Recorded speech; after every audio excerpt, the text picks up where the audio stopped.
Assalamualaikum warahmatullahi wabarakatuh. Alhamdulillah, alhamdulillahirabbil alamin. Wassalatu wassalamu ala asrofil anbiya'i wal mursalin wa ala alihi wa sahbihi ajma'in, amma ba'd. Yang terhormat Bapak Musbihin Sahal LCMA selaku dosen pengampu mata kuliah praktik penyuluhan keagamaan, dan yang saya hormati teman-teman sekalian seperjuangan yang saya banggakan. Marilah kita senantiasa bersyukur kepada Allah Subhanahu wa Ta'ala atas segala nikmat yang telah diberikan kepada kita.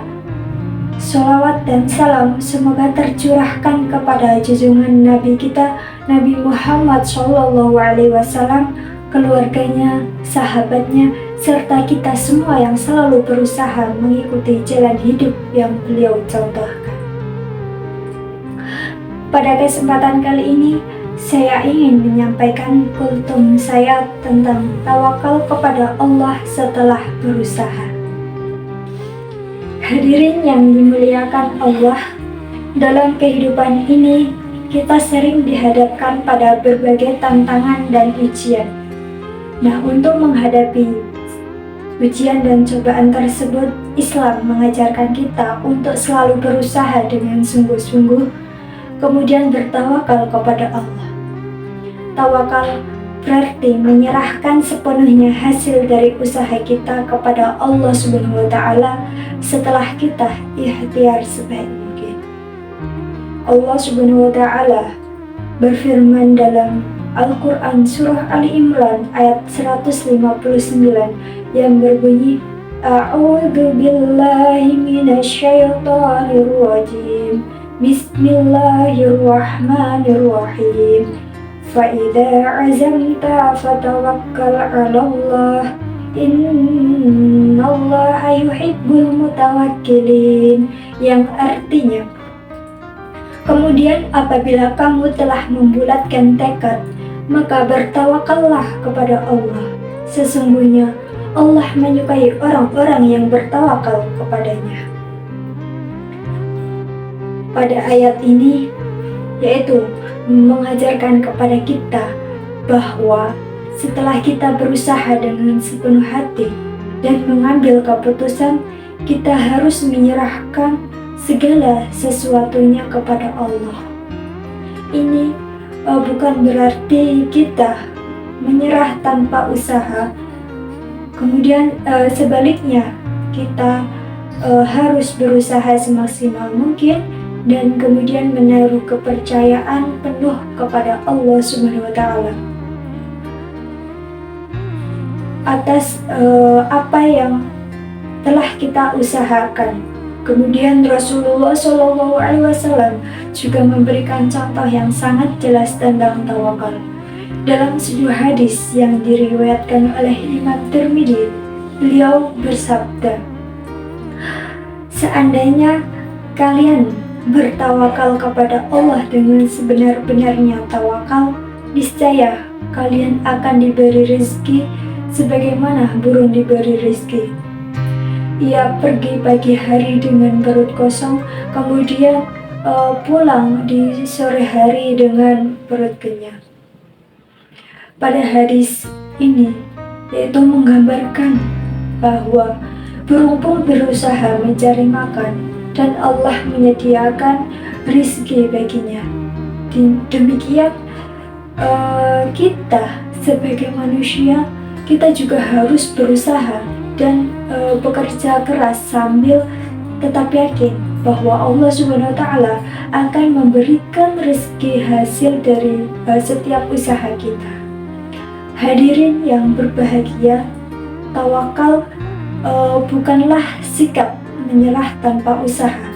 Justru tawakal adalah kombinasi antara usaha dan yang maksimal dan kepercayaan yang penuh kepada Allah Subhanahu wa Ta'ala.